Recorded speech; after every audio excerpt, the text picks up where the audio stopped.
Have you ever looked forward to seeing people you genuinely care about, enjoyed the evening, laughed, had meaningful conversations, and then come home feeling completely exhausted? Not emotionally hurt, not disappointed, not angry, just drained. The strange thing is that nothing necessarily went wrong. The people may have been wonderful, the conversation may have been interesting, the atmosphere may even have been relaxing. Yet somehow, after a few hours of socializing, your brain feels foggy, your body feels heavy, and all you want is silence. Many ADHD women spend years believing this means something is wrong with them. They assume they are becoming antisocial. They wonder whether they have become less tolerant of people.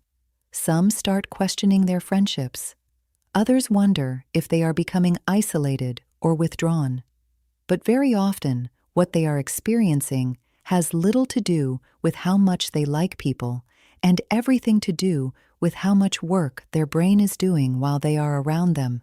If you are an ADHD woman over 40, there is a good chance that socializing requires significantly more energy than most people realize.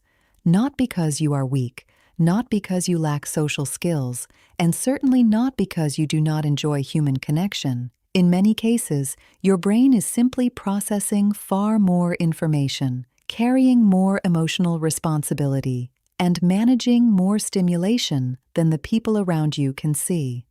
One of the most misunderstood aspects of ADHD is that people assume it is mainly about attention. They imagine distraction, forgetfulness, unfinished tasks, or difficulty concentrating. While those things certainly exist, ADHD is also deeply connected to how the brain regulates energy. It influences emotional processing, sensory processing, working memory, decision-making, impulse control, and nervous system regulation. Social situations happen to require all of those systems simultaneously. When most people enter a social environment, their brain filters enormous amounts of information automatically. Background noise fades into the distance. Emotional signals are noticed but not analyzed continuously. Conversations flow without requiring constant conscious effort. For many ADHD women, however, social environments can feel like entering a room where every sound, every expression, every emotional cue, and every conversational thread remains active at the same time. You are listening to what somebody is saying while also noticing their tone. You are tracking the emotional atmosphere at the table. You are paying attention to the waiter walking by. You are aware of the loud conversation happening 2 tables away. You are remembering something you wanted to say 3 minutes ago. You are monitoring whether you are interrupting. You are trying not to forget an important point. You are responding to the conversation while simultaneously processing half a dozen other streams of information. That level of processing requires energy. What often surprises ADHD women is that they can feel exhausted after socializing even when they enjoyed themselves. This is because enjoyment and energy expenditure are not the same thing. You can love running and still be tired afterward.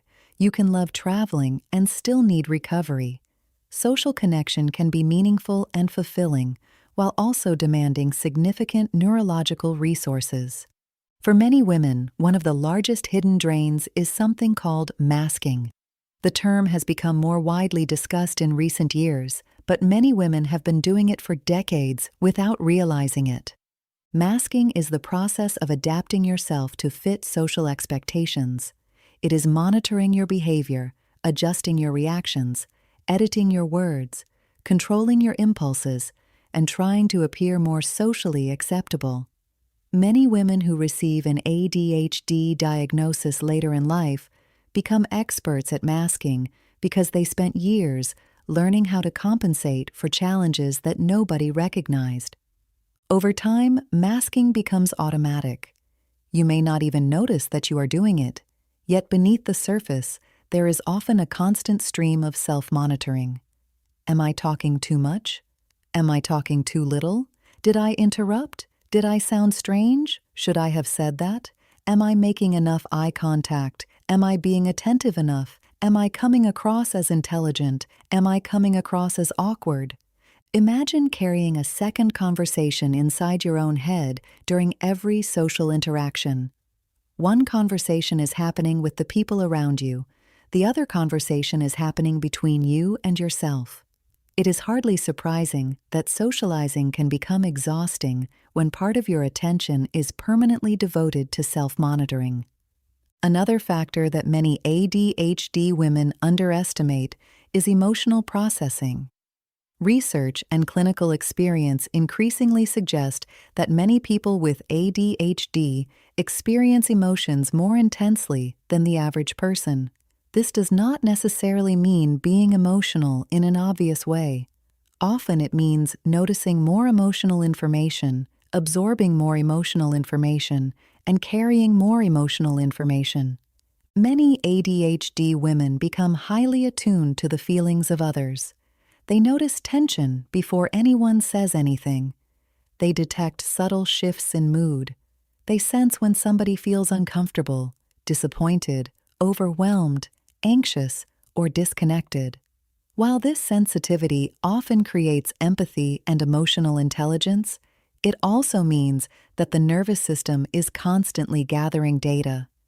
Imagine walking through a room while carrying a microphone that amplifies every sound. Eventually, the sheer volume of information becomes tiring. The same principle applies emotionally.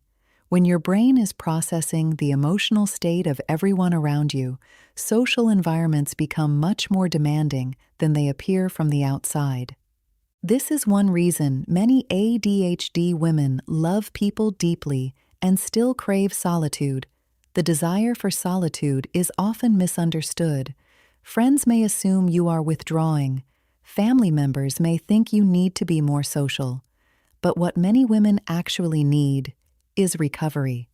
They need a period where their nervous system is no longer processing the emotions, expectations, needs, and signals of multiple people at the same time. The situation becomes even more interesting after 40. Many women notice that their tolerance for social stimulation changes dramatically during midlife. Activities that once felt manageable suddenly feel exhausting. Busy restaurants become overwhelming. Large gatherings feel draining. Recovery takes longer. The question is why? Part of the answer lies in hormones.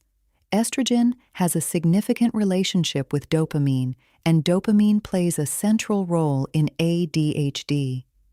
As estrogen levels begin fluctuating during perimenopause and menopause, many women experience increased ADHD symptoms. Attention becomes more difficult. Emotional regulation becomes harder. Mental fatigue increases. The strategies that worked in their 30s often stop working in their 40s.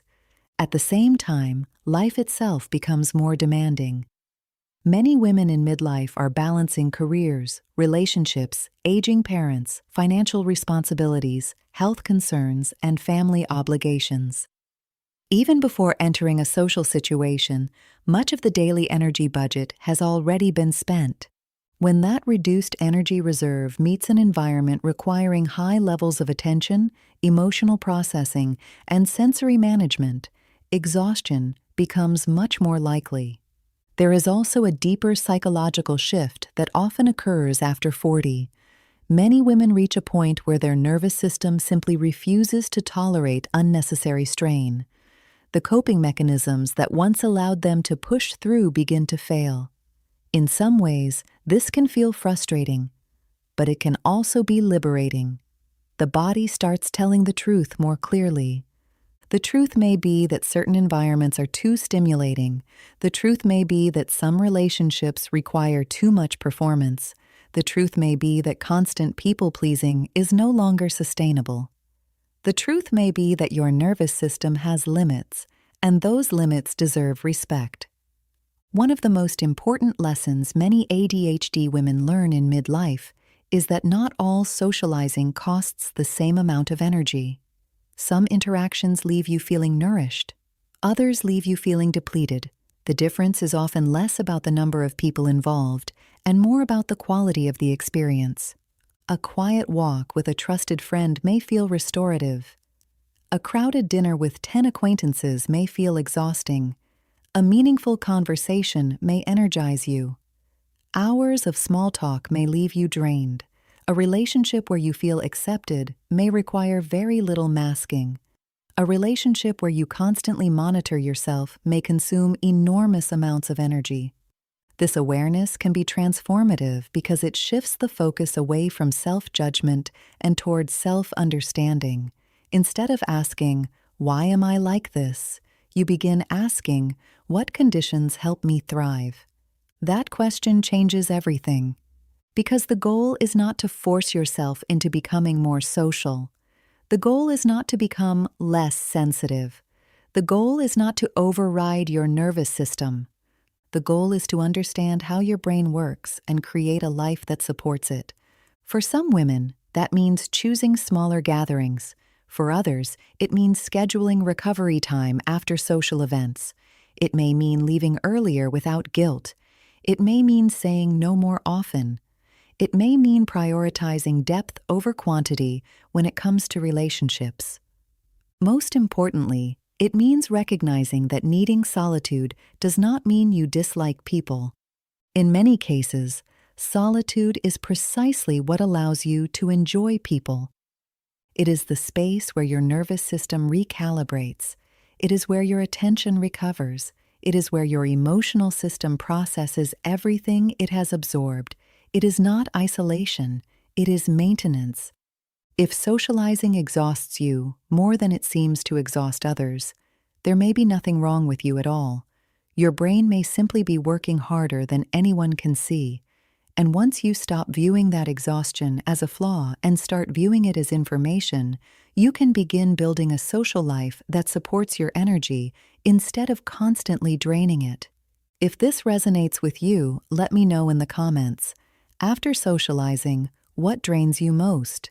Noise, masking, emotional overload, or simply too much stimulation?